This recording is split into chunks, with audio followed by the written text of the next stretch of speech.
For me, the influencer marketing really worked. That's how I purchased. I saw something on Instagram, I bought it. So I started sending product out to people and it was working. I started off with people with a few thousand followers. Then it escalated and I was paying people a few $100s, a few $1,000s, ended up paying people tens of thousands of dollars in Australia, US, UK, expanded globally. And in the second year, I actually reached out to the Kardashians. So I tried to get in touch with Kris Jenner. I didn't hear back, but a celebrity talent agency actually contacted me because they'd seen a lot of the things that I'd done and sent me a celebrity list and said, who do you want to work with? So we picked Kylie Jenner, went ahead with that. And yeah, just that's literally how it grew through influencer marketing. Welcome to Checks and Balances, brought to you by Partners Life. I am Michael Vincent. This is James Blair. Today we've got Iyia Liu, serial entrepreneur, here to talk about how she grew 4 7-figure businesses.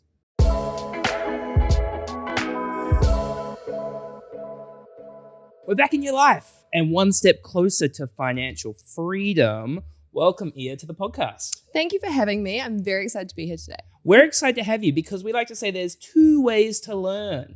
There is talking through concepts, and there's those who've been there, done that. And you've been there 4 times, creating 4 7-figure businesses. We've got a hell of a lot to learn from you today.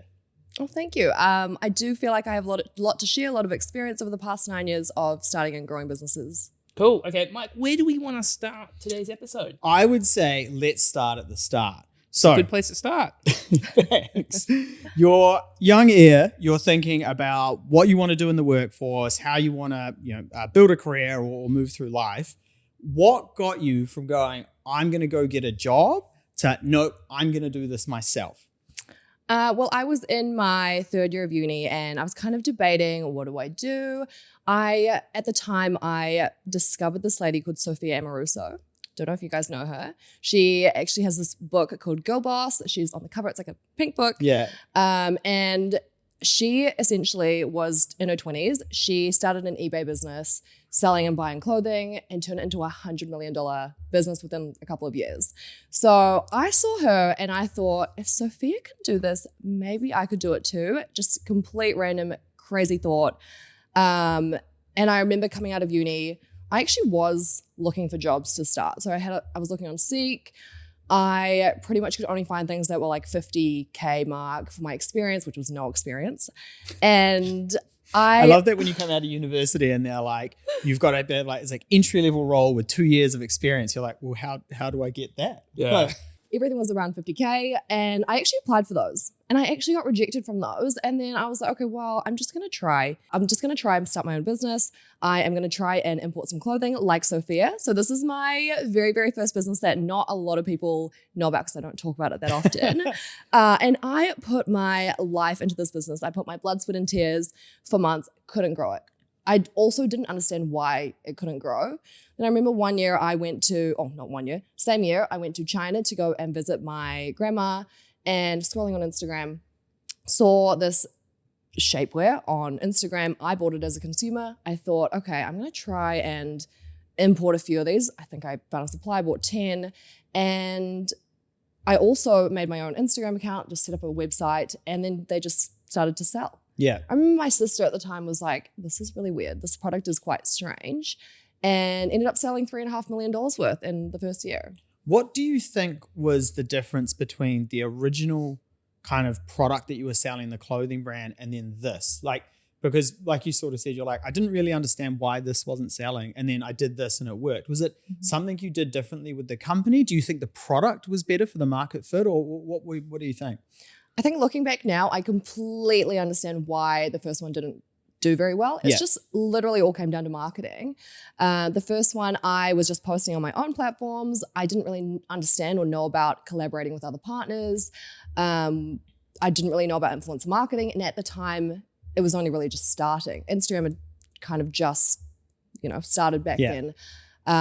So when I started the shapewear brand and I had purchased it after seeing it on Instagram, I thought, I've just purchased this way. Other people might buy this way. I'll try sell it this way. And that's how I grew the business. What year was this?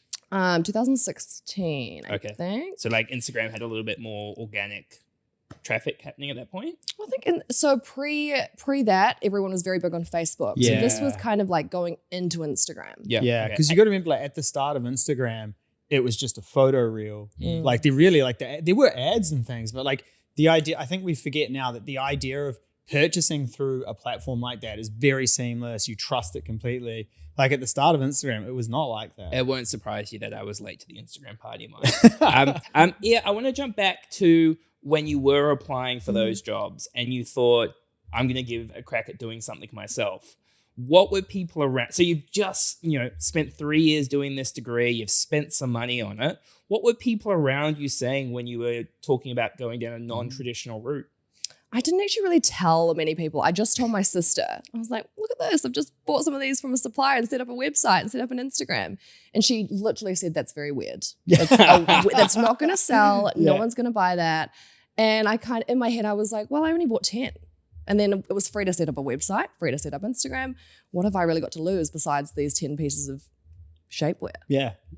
But I mean, that mindset is still quite unique, right? Like there are so many people listening to this podcast going around who have like a traditional 9 to 5 role and they've got an idea, but they don't take that leap. They don't take that step. But you thought, I'm only buying 10 pairs. Like the website was free. What do you think made you, have that way of thinking to go, I am just going to take a punt on myself? I think it was to do with Sophia. It sounds so crazy that I was fully inspired just by this one woman. But I think the fact that I related to her in the sense we were a similar age. I was also buying and selling clothing on Trade Me when I was in high school. Yeah. And I just was like, if this woman could do it, why can't I do it? And actually now, 8 years later, I've had a couple of people come up to me and say they started their business because they heard my story 8 years ago. It's like, it's really interesting that something so small, like a story, just hearing someone else's story that you can kind of maybe relate to a little bit could impact somebody else to do it. Yeah, I think that's really interesting, right? And that's part of the reason why we get these sorts of guests on the podcast is, like you said, you can learn ideas and concepts and kind of processes through like reading books and doing the thing. Or when you actually sit down and chat to someone about it, people get inspired. And like, that's what we love is because people are like, I'm going to go out and do it now. And I'm actually going to make a change. That first product you had, what was it? It was clothing. I tried clothing retail. Right. Yeah. And because I think like something a lot of people struggle with is like, overnight success doesn't happen, right? It's, a 10-year overnight success story and you got to like kind of grind away. Mm-hmm. The question is a lot of people might be in their journey and if they keep going, they will be successful. Mm-hmm. But there's also some people who are just like, pushing something that's just not going to work. How did you know to walk away from the first business? I actually didn't walk away from it. So I started the shapewear company while I was still running this one. And then this shapewear company took off and I just pivoted really. But again, it's like potentially you don't want to put all your eggs in one basket. You might want to just try a couple of things, see which one takes off and then choose that as your way to go forwards. Yeah, that's super interesting. Is the website still live? No. Damn. No. I was like, that would be so cool if we could find it. Yeah. So the shapewear business, so you started that and then it like the headline number of a few $1 million of sales in the first 12 months sounds great. Break it down for us. How did that actually happen? Because, it's quite a unique story. Well, I mean, I went into it knowing absolutely nothing and I was just trying all sorts of things. Essentially, I'd study a lot of other e-commerce businesses or businesses that in general that I'd study other marketing tactics that I see that would work on me as a consumer and then kind of implement them into my own business.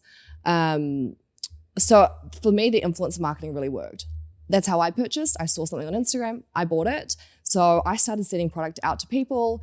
The only cost is the cost of the product to you. There's not a huge marketing cost and it was working. I started off with people with a few thousand followers. Then it escalated and I was paying people a few $100s, a few $1,000s, ended up paying people tens of thousands of dollars in Australia, US, UK, expanded globally. And in the second year, I actually reached out to the Kardashians. So I tried to get in touch with Kris Jenner. I didn't hear back, but a celebrity talent agency actually contacted me because they'd seen a lot of the things that I'd done and sent me a celebrity list and said, who do you want to work with? So we picked Kylie Jenner. went ahead with that, and yeah, just that's literally how it grew through influencer marketing. And how did you decide at that point, like when you're talking about you're paying somebody a few $100 and thousands and tens of thousands, all that kind of thing? How did you work through taking the risk of, obviously you're taking cash that could be yours and investing it back into the business, and you kind of upping it? How were you making those decisions at that point? I guess it was all learning. A lot of it, you work with somebody who you think is going to be a good fit, who you think is going to have the right target audience, and you look at the analytics. How many did they actually sell? And if they did a good job, you would find other people like them. There was one time I remember working with this lady, who I will not name because I named her in the past. She got angry. She sent me an email. Oh, cheeky little cease and desist. Spicy. Yeah. I know. And she obviously very clearly had a very male-dominated audience. Yeah. And looking back, I paid her, I think, $1,000 and she made no sales because it was the wrong audience. Yeah. So that was a learning curve, and one of those things that you'd only learn from doing It's it experience. or just, Yeah. And what was it like working with Kylie Jenner? Just like all the other ones. She just promoted it. People buy the product, and I did get that article circulated globally in terms of media. So that was the main benefit for me, which is kind of even put a value on that. But essentially, yeah, she's great for brand awareness. Yeah. So you did, was it 3.5 million over the first 12 months? Is that right? Yeah. And so what's going through your head at that point? Like, you couldn't get a $45,000 job, then you've started a business that hasn't worked out, then you've gone to China, found this product, slowly built up, these relationships, and then you're doing $3.5 million in revenue over 12 months. Like, what are you thinking at that point? I don't know. I would have been 22 or 23. That is wild. Yeah. I think I must have just thought, this is working. Let's just keep doing it. Yeah. So you just didn't overthink it. You were just like, one more step and one more step. Yeah, I think every day I was just trying to manage the business. I remember I went overseas. I went to Thailand, got my boobs done. When I was over there, I got a call from my team like, we are thousands of orders behind because you're not here. I got off the plane, out of surgery, straight onto a computer printing orders. Yeah. For like 12 hours straight. Yeah. I was like, was so involved actually in the operations, managing this business growing so quickly. Yeah. And with your current businesses, we'll get onto them in a second, are you still as involved in the operations, or are you more of a top-down kind of leader and guide for the companies? So I've sold all of my businesses now, but I feel like over time, I definitely learned how to delegate. Yeah. It's not, at the start, you're a bit of a control freak. Yeah. But over time, you actually realize you cannot do it all. So you have to end up delegating. So with the shapewear business, after the first 12 months, the $3.5 million, talk to us about the rest of the life of that company. What happens from that point on? So when I was in that second year of shapewear, I also thought, okay, I'm going to start a supplement business. Why not? Started a supplement business. I think we did like 2.6 mil from that one in the first year as well. Then I think it was my mum or somebody pitched the idea to me, you could go get your business valued.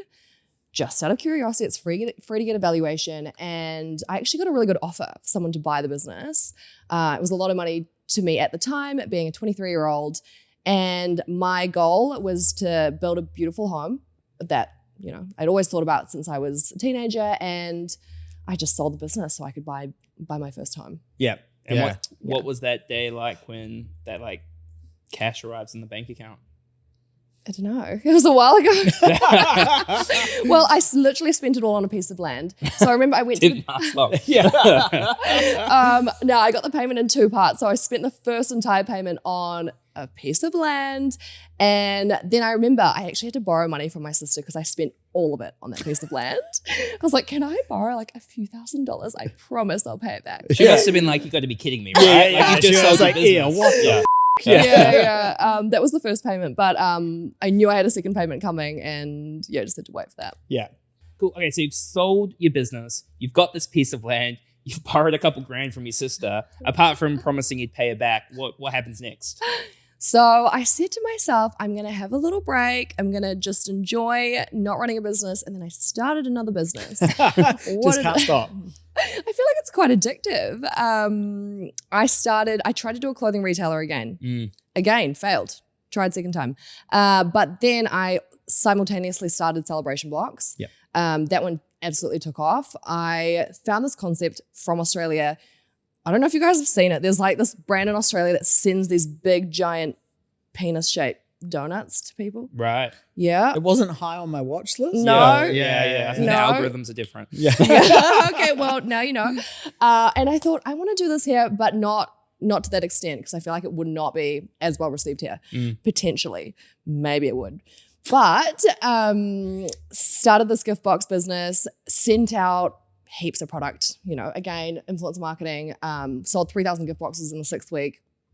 And then what happened? Then we got heaps of bad media because we couldn't actually fulfill those orders. Yeah. Right. Yes, but silver lining, I got a call one day from Warner Brothers saying, "Hey, we'd like to make a TV show." And I feel like it's because of all the bad media from Celebration Box that they were like, these people like talking about. Yeah.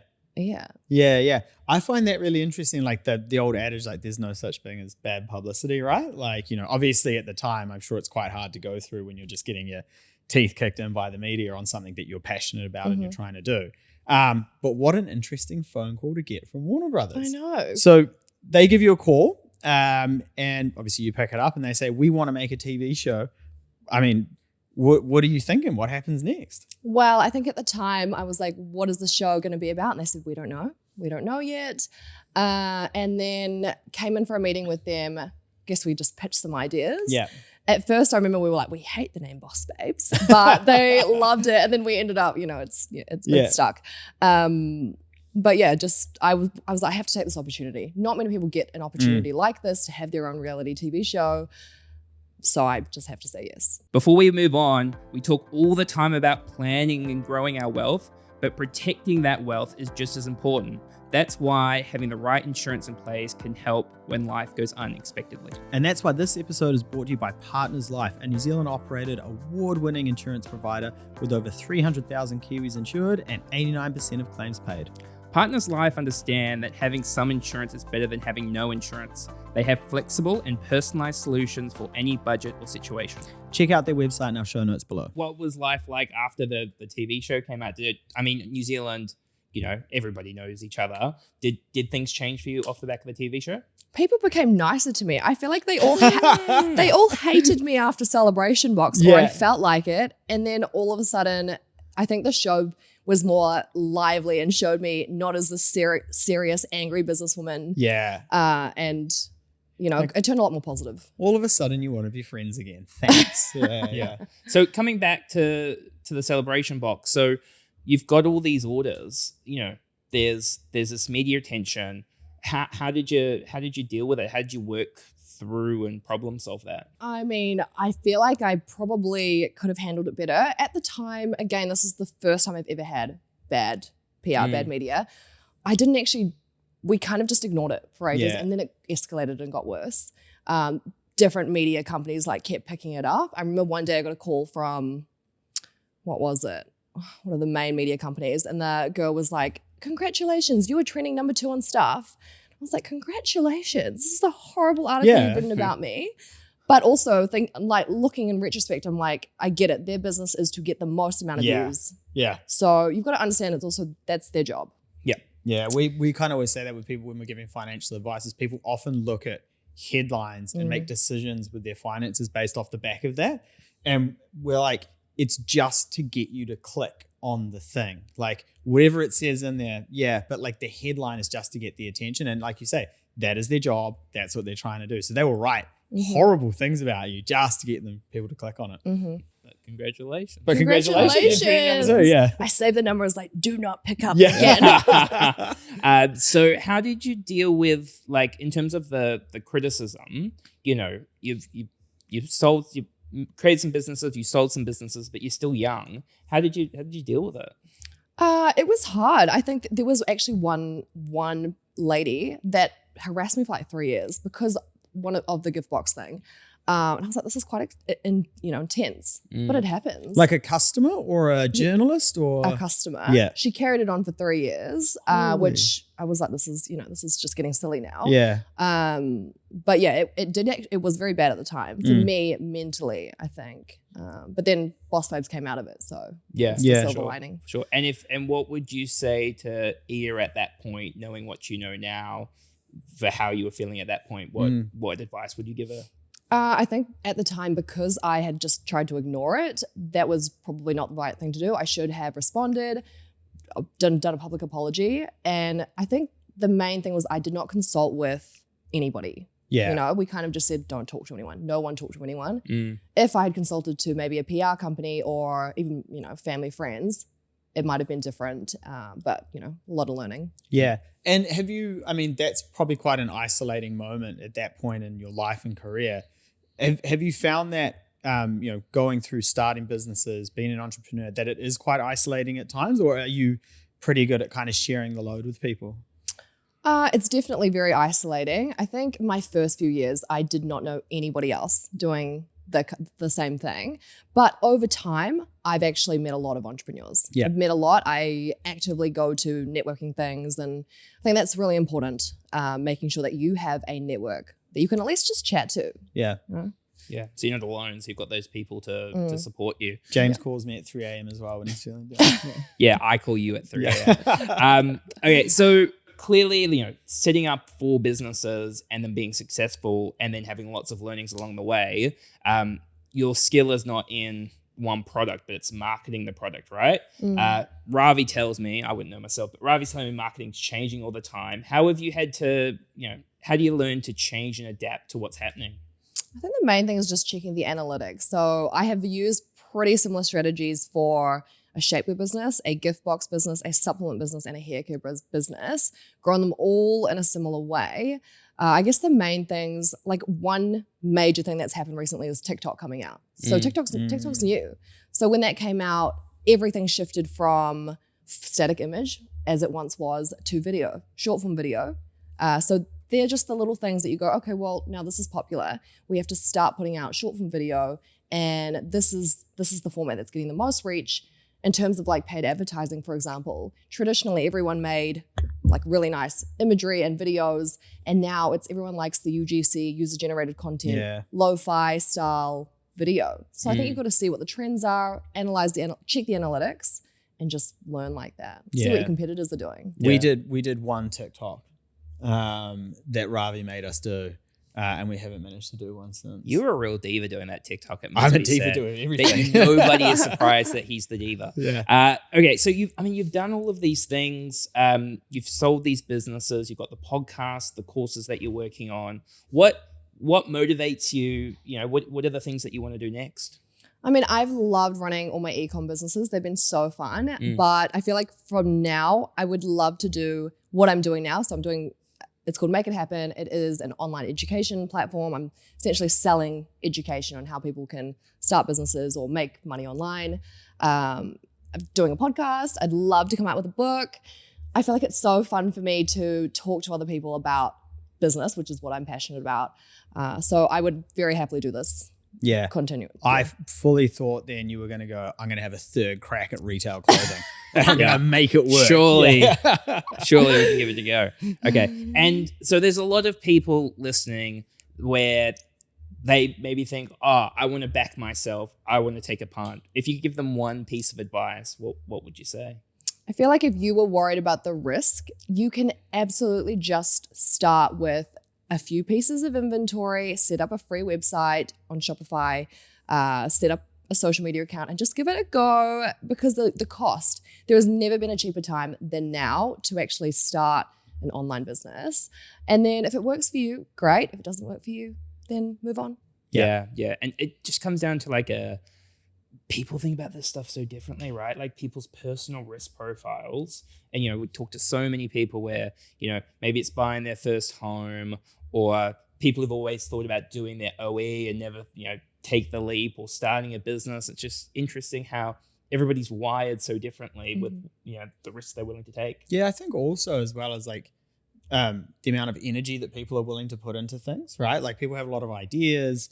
And then when it comes down to it, you're like, that's a great idea. Here's how much energy it's going to take to do it. And all of a sudden people check out and then talk about what a great idea it would have been. Yeah. And if you want some more detail around maybe how you can get some more tips to get started, we're going to do another podcast episode with Iyia where we're going to talk about the 9 to 5 versus the side hustle. Just a heads up, we do have some thoughts on the side hustle, so it should be very interesting.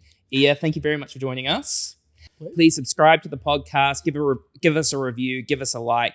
Much love to Partners Life for sponsoring us. And when are we going to catch you, Mike? Next time.